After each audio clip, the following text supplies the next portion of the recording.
Você deve estar achando estranho, afinal de contas eu estou gravando o meu vídeo diário aqui no YouTube dentro do plenário da Câmara de São Paulo. A sessão acabou há pouco, já bem noite, mas eu não poderia deixar de falar para vocês o que aconteceu recentemente nas eleições. Você deve ter acompanhado, você viu as prévias dos institutos de pesquisa. E eu não vou falar das pesquisas que estavam sendo feitas lá atrás, em agosto, julho, junho.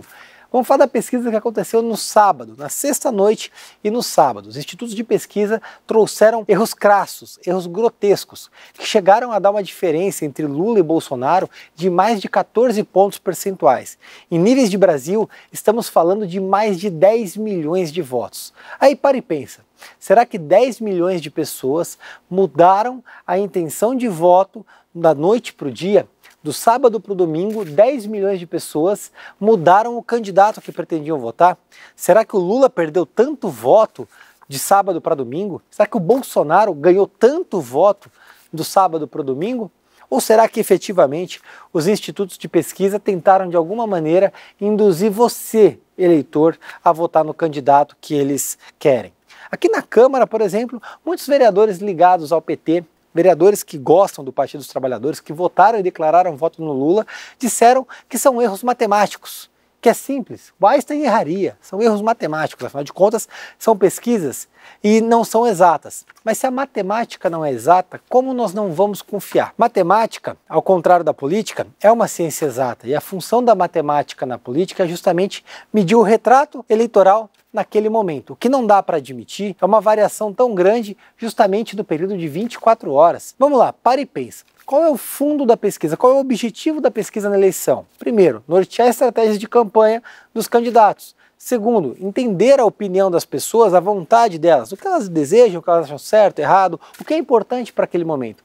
E terceiro, que a população tenha acesso à informação para basear o seu voto. Afinal de contas, o voto útil nada mais é do que o voto estratégico. Eventualmente você quer fazer o seu voto ideológico. Olha, eu gosto desse candidato, eu acredito nele, ou ele é o que mais chega perto de mim dentro do ambiente eleitoral. Mas aquele cara, ele pode ganhar a eleição se eu votar aqui. Então, para evitar que ele ganhe e que haja um segundo turno, eu vou praticar um voto útil. E aí você começa a funcionar o instituto de pesquisa. Ou então, olha, esse candidato eu quero que ele ganhe no primeiro turno, mas eu preciso destruir aquele candidato que está com muito voto útil. Então eu vou aumentar a intenção de voto desse para que aquele determinado candidato caia. Imagine, por exemplo, o Lula. O Lula, com 45% de intenções de voto, lideraria, mas poderia tranquilamente ir para o segundo turno e ter os seus votos no Ciro Gomes, por exemplo. Mas a campanha de voto útil saindo do Ciro para o Lula foi intensa, justamente com base em institutos de pesquisa. Além do que, talvez fosse interessante enfraquecer o Bolsonaro para determinar que o Lula poderia ganhar a eleição no primeiro turno. É mais ou menos isso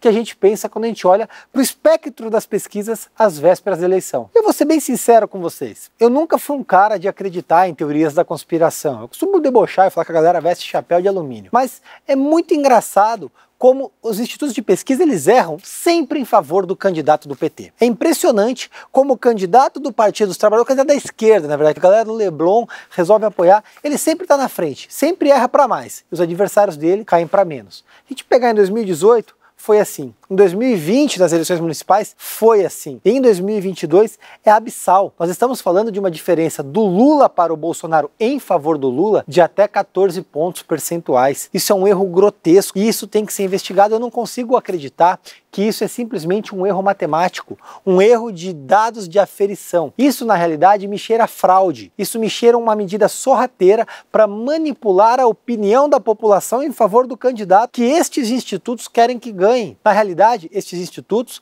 eles têm um poder muito grande sobre a opinião popular. E aí a gente vê o instituto ser desmoralizado, como aconteceu com o Ibope nas últimas eleições, o que ele faz? Muda de CNPJ, muda de nome e vira IPEC. E aí sai desmoralizado de novo. O Datafolha, mais uma eleição, sai desmoralizado por conta do erro grotesco que ele apresentou justamente dentro das médias de aferição. A gente tem ali uma margem de erro, todo mundo sabe fazer a conta, são 2 pontos percentuais para mais ou para menos. Então, por exemplo, o Lula poderia ir 2 para cima e o Bolsonaro 2 para baixo. Daria uma diferença de 4 pontos percentuais, não de 14. Não há como justificar 14. E ainda assim, houve a vontade popular. 10% das pessoas mudaram o voto na véspera? É óbvio que não. É óbvio que tem algo errado aí. Se fosse a primeira eleição, errou. Não, mas já é a terceira, sucessiva, com esse tipo de erro. Fica evidente evidente que alguém está ganhando com isso. E é evidente quem está ganhando com isso. Quem se beneficia é justamente aquela quadrilha que já se beneficiou do seu voto e do seu dinheiro para te saquear. E naturalmente eu não posso ficar quieto diante de tamanho escândalo. Naturalmente eu, enquanto teu representante,